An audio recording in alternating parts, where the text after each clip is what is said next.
2 centuries ago, most of the world was stuck in a cycle where every breakthrough only fed more mouths.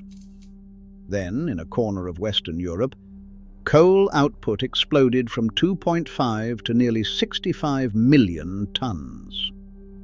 Suddenly, steam engines and textile mills weren't just inventions.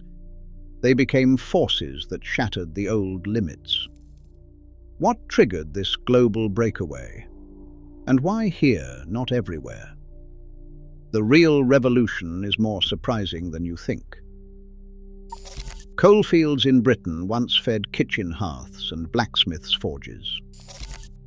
By the start of the 18th century, these seams became the backbone of a new energy system. Annual coal output, just 2.5 million tons in 1700, would soar to nearly 65 million tons by the mid-1800s.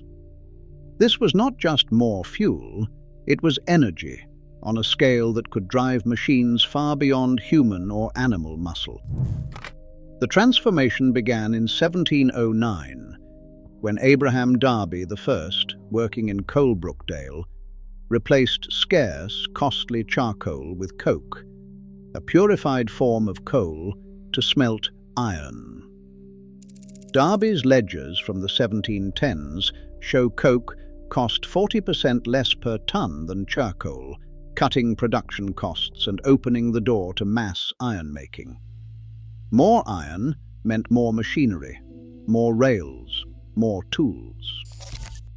But coal's real leap came underground, where water-flooding deep mines threatened to halt extraction just as demand exploded. In 1712, Thomas Newcomen built the first practical steam engine, a hulking pump that used coal to boil water and drive pistons. The Newcomen engine allowed miners in Northumberland and Durham to reach deeper seams, multiplying coal output. Early engines were crude, burning 30 to 40 pounds of coal for every horsepower hour. But they broke the old limits. By the mid-18th century, hundreds of Newcomen engines thudded away in mines across Britain, their appetite for coal feeding a self-reinforcing cycle. More coal-powered, more engines, which dug more coal. James Watt's breakthrough in 1765 changed everything. By adding a separate condenser, Watt's engine slashed coal use by up to 75%, making steam power far more efficient and affordable. Watt and his partner Matthew Boulton licensed over 150 engines by 1775, spreading steam beyond mines to ironworks, breweries, and eventually textile mills. Now, thermal energy could be harnessed reliably and at scale, unleashing an era where mechanical power was no longer tied to rivers or wind.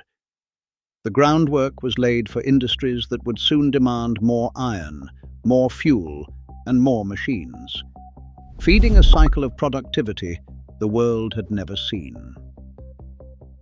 In 1764, James Hargreaves watched his wife's spinning wheel tip and imagined a frame that could spin 8 threads at once. The spinning jenny multiplied a worker's output overnight, flooding Lancashire cottages with yarn. But the jenny was only the beginning.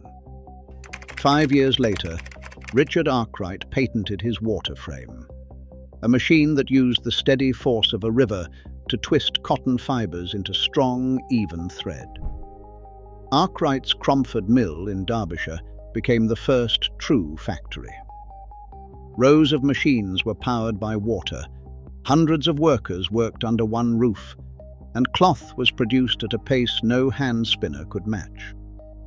Edmund Cartwright's power loom, patented in 1785, brought the next leap.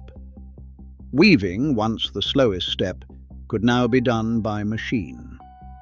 The loom's clatter echoed through Manchester, where by 1800 more than 30,000 mechanical frames turned raw cotton into finished cloth.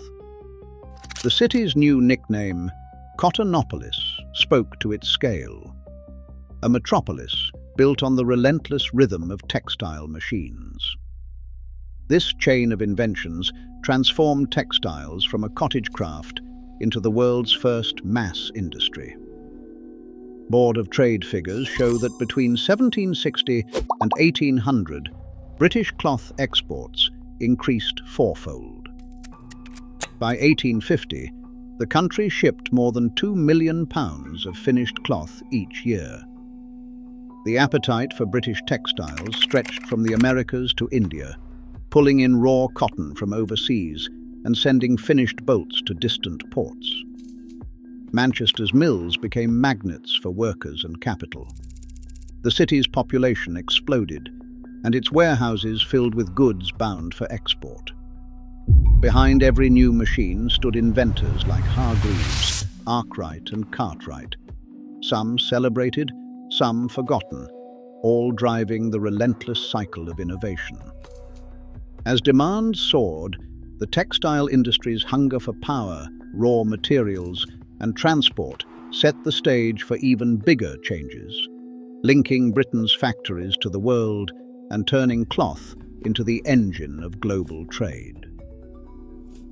Moving goods across England in the mid-1700s meant slow journeys by horse-drawn wagons and swollen costs that stifled ambition. In 1761, the Bridgewater Canal changed the equation overnight. Stretching from the Duke of Bridgewater's coal mines at Worsley to the textile hub of Manchester, the canal slashed freight costs by 3/4. Coal that once cost 12 shillings a ton to haul by road could now reach Manchester for just over 3 shillings. This single project set off a wave of canal building, linking coalfields, ironworks, and new industrial towns. The price of fuel dropped, factories flourished, and the cost of moving raw materials and finished goods plummeted. On the land, the Enclosure Acts between 1760 and 1820 rewrote the map of rural Britain. Over 3 million acres of common fields were fenced and consolidated, pushing smallholders off the land and turning fragmented plots into large, efficient farms. The result was a mobile workforce, freed from the village and ready to seek wages in towns. For investors, enclosure meant clear property rights, easier collateral, and new streams of capital for industry. Parliamentary records from the period show heated debates, but the acts marched on, transforming both countryside and city. Money for mills, canals, and mines flowed through the hands of the Bank of England. Chartered in 1694, the bank became the cornerstone of industrial finance. Between 1800 and 1850, its ledgers recorded £45 million in loans to coal, iron, and textile enterprises. This credit underwrote ever larger projects, steam engines, bridges, and the first railways. The bank's steady hand gave confidence to investors and stability to the currency, letting capital move quickly to wherever returns looked strongest. The legal scaffolding for invention was just as important. Patent law reforms in the 1770s made it cheaper and simpler to protect new ideas.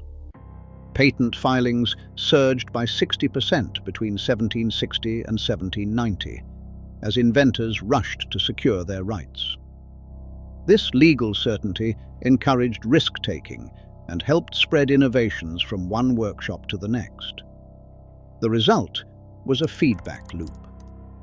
Lower costs and secure returns drew more inventors and investors into the industrial arena, multiplying the scale and speed of change.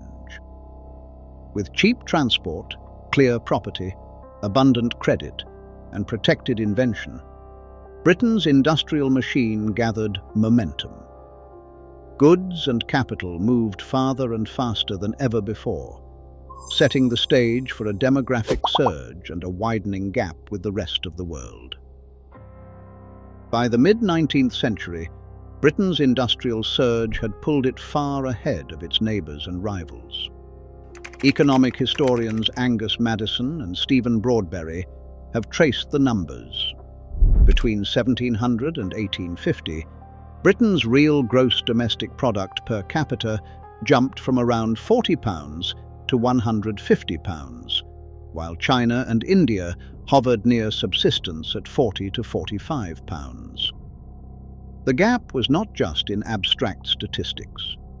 It played out in the streets and skylines of Britain's cities.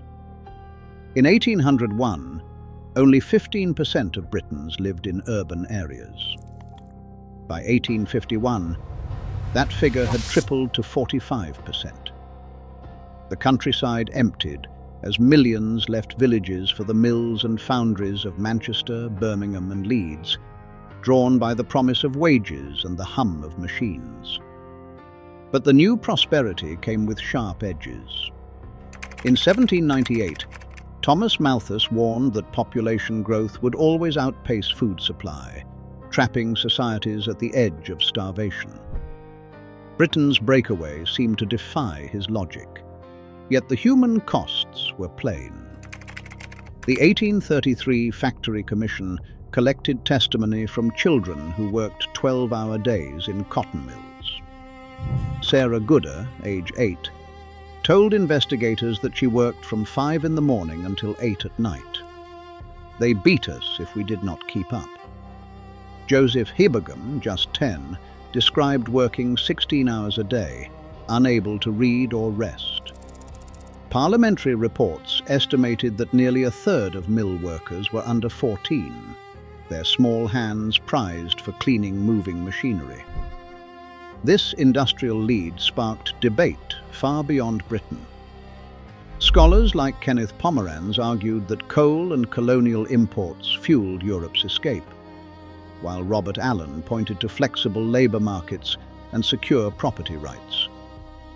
Joel Mokyr championed a culture of invention, where patent law and scientific exchange created a climate for breakthroughs. Each perspective tried to explain why Britain, and not the Yangtze Delta or Bengal, became the world's first industrial superpower. The numbers told a stark story. By 1850, Britain's economy was 4 times richer per person than China or India. Its factories churned out goods for global markets, but inside the walls, children worked by candlelight, and the air hung thick with lint and coal smoke. The rewards of industrialization were unevenly spread, and the voices of the young and the poor served as a reminder that progress often came at a steep price. Today, over 80% of global energy still comes from fossil fuels, a legacy of choices made centuries ago. As new technologies promise another leap, the forces that once broke the old cycle now challenge our future. The next revolution begins with what we decide to power and protect now.